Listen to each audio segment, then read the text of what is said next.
आधुनिक शेतीकडे वाटचाल. मंद्रुपमध्ये श्री मळसिद्ध कृषी प्रदर्शन 2026 चे मान्यवरांच्या हस्ते दिमाखात उद्घाटन.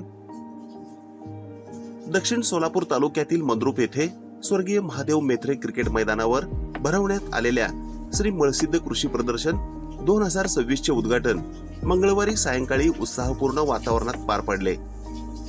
या कृषी प्रदर्शनाच्या माध्यमातून शेतकऱ्यांना आधुनिक शेती तंत्रज्ञानाची ओळख करून देण्याचा उद्देश ठेवण्यात आला आहे. उद्घाटन प्रसंगी बोलताना मान्यवरांनी बदलत्या हवामानाच्या पार्श्वभूमीवर शेतकऱ्यांनी नवीन तंत्रज्ञान, आधुनिक शेती पद्धती व शेतीपूरक उद्योगांचा स्वीकार करून उत्पादन वाढीसह उत्पन्न वाढवावे असे आवाहन केले. पारंपरिक शेतीला आधुनिकतेची जोड दिल्यास शेती अधिक फायदेशीर ठरू शकते असे मत यावेळी व्यक्त करण्यात आले. या कार्यक्रमास आमदार सुभाष देशमुख, महाराष्ट्र राज्याचे सहकार परिषदेचे अध्यक्ष राजन पाटील, यात्रा कमिटीचे अध्यक्ष ॲडव्होकेट राजेश देशमुख, श्री मळसिद्ध देवस्थान पंच कमिटीचे अध्यक्ष हर्षवर्धन देशमुख, तम्मण्णा पुजारी, मळसिद्ध पुजारी, बाळासाहेब देशमुख, सुरेश पाटील, सुनील हनुमाने, बिळेनसिद्ध सुंटे, राधाकृष्ण गोसावी, रविशंकर मेत्रे, अनंत मेत्रे, चंद्रकांत देशमुख, बाबूशा शेंडगे, सुरेश टेळे, अविनाश देशमुख, सोमनिंग पुजारी, बनसिद्ध पुजारी, बिळेनी पुजारी, शिवानंद पुजारी, अनिकेत पाटील यांच्यासह अनेक मान्यवर व ग्रामस्थ मोठ्या संख्येने उपस्थित होते. मंद्रुप येथे 13 ते 15 जानेवारी या कालावधीत हे कृषी प्रदर्शन आयोजित करण्यात आले असून या प्रदर्शनात 70हून अधिक विविध स्टॉल्स उभारण्यात आले आहेत.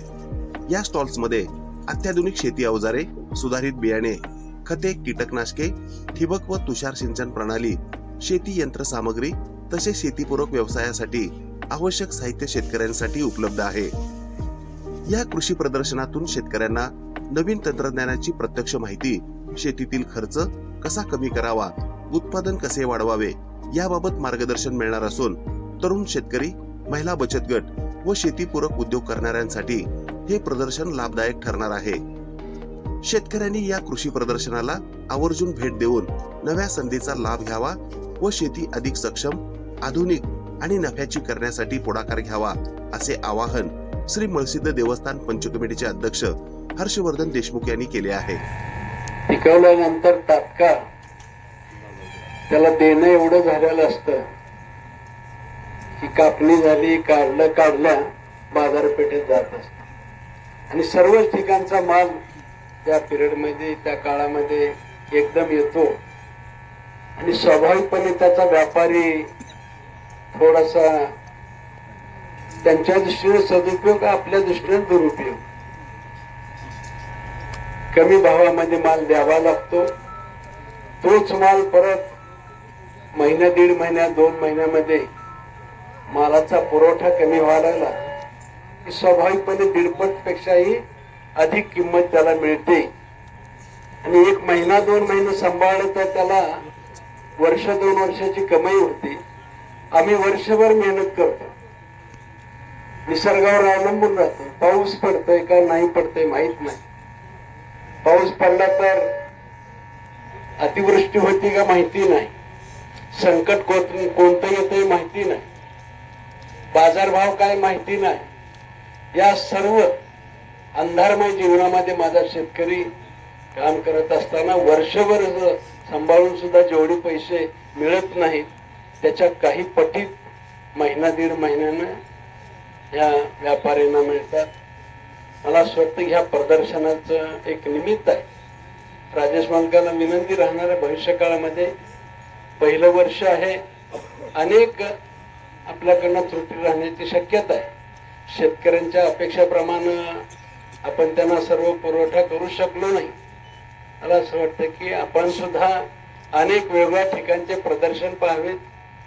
आपल्याला जर हा मंद्रुप मळसिद्ध आपल्या यात्रेच्या निमित्तानं याचा जर ब्रँड करायचा असेल, त्याला सातत्य ठेवावं लागणार आहे आणि सातत्य ठेवून अनेक प्रदर्शनं बघून तिकडच्या पेक्षा आमच्याकडे काय चांगलं करता येईल, माझ्या शेतकऱ्याला जास्तीत जास्त उत्पादन वाढवण्यासाठी मार्गदर्शनाची अत्यंत गरज असते आणि तो पुण्यासारख्या ठिकाणी जाऊ शकत नाही.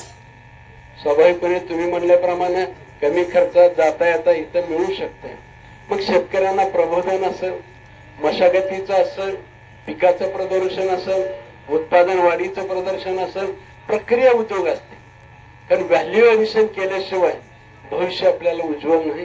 सुदैवाने केंद्र सरकार असेल, राज्य सरकार ह्या प्रक्रिया उद्योग वेगळ्या सबसिडी अनुदान मोठ्या प्रमाणात आहे.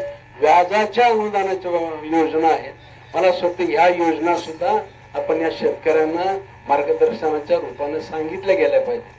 आणि ह्या शेतकऱ्याला जर आपण मार्गदर्शन केलं तर मला असं वाटतं की या परिसरातला हा शेतकरी मेहनती आहे, पण योग्य दिशा मिळत नसल्यामुळे तो थोडासा परेशान आहे. आपल्यासारख्या सुज्ञ नागरिकांनी याचा अभ्यास करून शेतकऱ्यांना योग्य मार्गदर्शन, योग्य बाजारपेठ जर आपण मिळवून दिली तर हा शेतकरी सगळं होऊ शकतो. सुदैवानं आपला परिसर हा 2 नद्याच्या मध्ये आहे. जे 2 नद्याच्या मध्ये आहे. आता आपण वडापूर बॅरेजेसही काम सुरू होते. आता पाण्याची टंचाई आहे आपल्याकडे, पण त्याच्याही पेक्षा पुढील काळामध्ये राज्य सरकारचं धोरण आहे जास्तीत जास्त क्षेत्र ओलिताखाली आणायचं धोरण आहे. आणि मला असं वाटतं भविष्यामध्ये सुद्धा कमीत कमी पाण्यामध्ये जास्तीत जास्त उत्पादन कसं काढता येईल याचा सुद्धा आपण शेतकऱ्याला जरा मार्गदर्शन केलं पाहिजे. विविध पिकं सुद्धा घेतली पाहिजे. आपल्याकडे एकच पीक मोठ्या प्रमाणात होऊ शकतं. म्हणजे सध्या भर आहे शेतकऱ्यांचा, थोडासा एकच पीक घेण्यावर भर आहे. घ्यायला हरकत नाही, पण त्याच्यात सुद्धा जास्तीत जास्त चांगल्या जातीचं बियाणं आणून त्याला जास्तीत जास्त उत्पादन कसं मिळत याच्यावर सुद्धा आम्ही अभ्यास केला पाहिजे. मला असं वाटतं की शेती मालक म्हटल्याप्रमाणे व्यापारी तत्वावर आम्ही करता आली पाहिजे.